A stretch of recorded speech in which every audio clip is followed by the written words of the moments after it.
제2장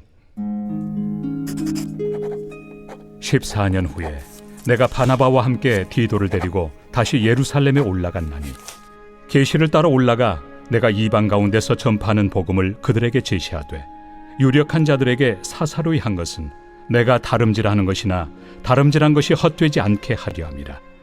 그러나 나와 함께 있는 헬라인 디도까지도 억지로 할례를 받게 하지 아니하였으니 이는 가만히 들어온 거짓 형제들 때문이라. 그들이 가만히 들어온 것은 그리스도 예수 안에서 우리가 가진 자유를 엿보고 우리를 종으로 삼고자 함이로되 그들에게 우리가 한시도 복종하지 아니하였으니 이는 복음의 진리가 항상 너희 가운데 있게 하려 함이라. 유력하다는 이들 중에 본래 어떤 이들이든지 내게 상관이 없으며 하나님은 사람을 외모로 취하지 아니하시나니 저 유력한 이들은 내게 의무를 더하여 준 것이 없고 도리어 그들은 내가 무할례자에게 복음 전함을 맡은 것이 베드로가 할례자에게 맡음과 같은 것을 보았고 베드로에게 역사하사 그를 할례자의 사도로 삼으신 이가 또한 내게 역사하사 나를 이방인의 사도로 삼으셨느니라. 또 기둥같이 여기는 야고보와 게바와 요한도 내게 주신 은혜를 알므로 나와 바나바에게 친교의 악수를 하였으니 우리는 이방인에게로 그들은 할례자에게로 가게 하려 함이라. 다만 우리에게 가난한 자들을 기억하도록 부탁하였으니 이것은 나도 본래부터 힘써 행하여 왔노라. 게바가 안디옥에 이르렀을 때 책망받을 일이 있기로 내가 그를 대면하여 책망하였노라. 야고보에게서 온 어떤 이들이 이르기 전에 게바가 이방인과 함께 먹다가 그들이 오매 그가 할례자들을 두려워하여 떠나 물러가매 남은 유대인들도 그와 같이 외식하므로 바나바도 그들의 외식에 유혹되었느니라. 그러므로 나는 그들이 복음의 진리를 따라 바르게 행하지 아니함을 보고 모든 자 앞에서 게바에게 이르되 내가 유대인으로서 이방인을 따르고 유대인답게 살지 아니하면서 어찌하여 억지로 이방인을 유대인답게 살게 하려느냐 하였노라.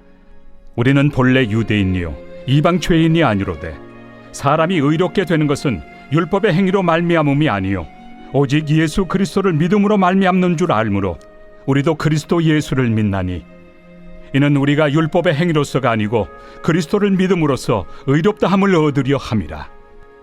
율법의 행위로서는 의롭다함을 얻을 육체가 없느니라. 만일 우리가 그리스도 안에서 의롭게 되려 하다가 죄인으로 드러나면 그리스도께서 죄를 짓게 하는 자냐? 결코 그럴 수 없느니라. 만일 내가 헐었던 것을 다시 세우면 내가 나를 범법한 자로 만드는 것이라. 내가 율법으로 말미암아 율법에 대하여 죽었나니 이는 하나님에 대하여 살려 함이라. 내가 그리스도와 함께 십자가에 못 박혔나니 그런즉 이제는 내가 사는 것이 아니요 오직 내 안에 그리스도께서 사시는 것이라. 이제 내가 육체 가운데 사는 것은 나를 사랑하사 나를 위하여 자기 자신을 버리신 하나님의 아들을 믿는 믿음 안에서 사는 것이다. 내가 하나님의 은혜를 패하지 아니하노니 만일 의롭게 되는 것이 율법으로 말미암으면 그리스도께서 헛되이 죽으셨느니라.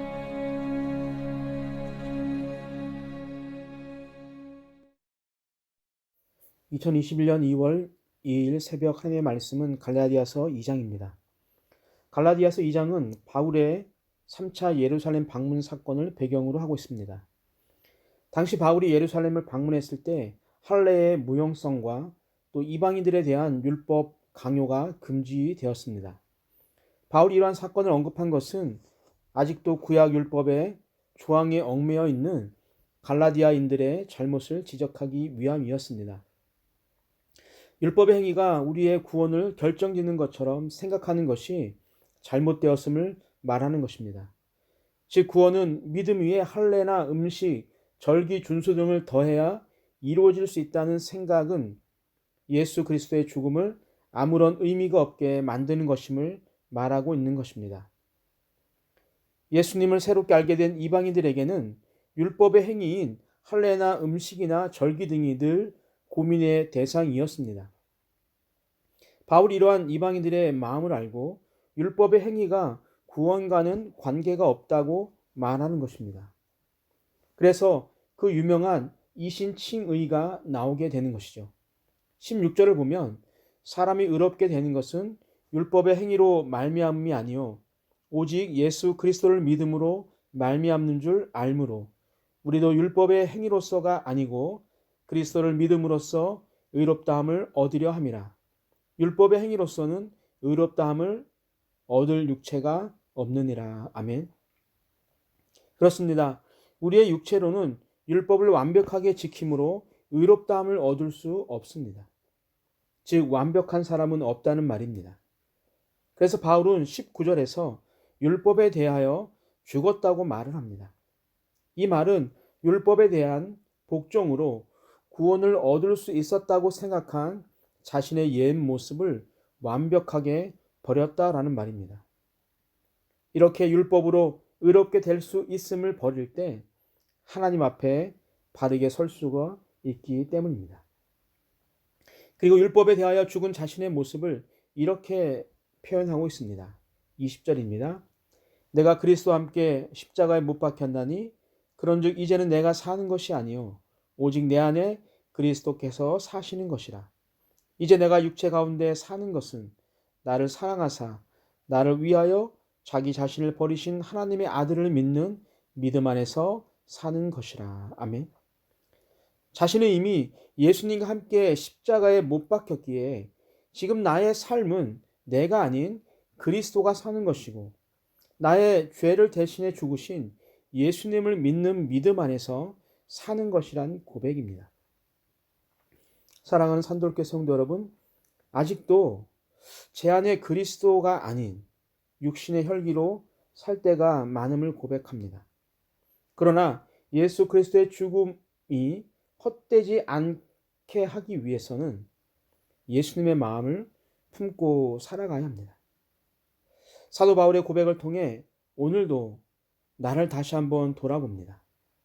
과연 나는 예수님과 함께 십자가에 못 박혀 죽었는가? 부활의 소망을 꿈꾸며 살고 또 꿈꾸라고 말을 하고 있지만 죽지 않는 나의 자아가 있다면 참된 부활은 이루어질 수가 없습니다. 우리 산돌의 모든 성도님들은 예수님과 함께 십자가에 못 박힘으로 참된 부활을 경험하게 되기를 주님의 이름으로 축복합니다. 우리 함께 기도할 제목이 있습니다. 첫 번째, 교회 내 어려운 가정을 위해서 우리 함께 기도합니다. 두 번째, 2월도 말씀과 함께 걸어가게 하옵소서. 마지막, 참된 부활을 꿈꾸는 자들이 되게 하옵소서. 우리 모두 함께 기도하시겠습니다.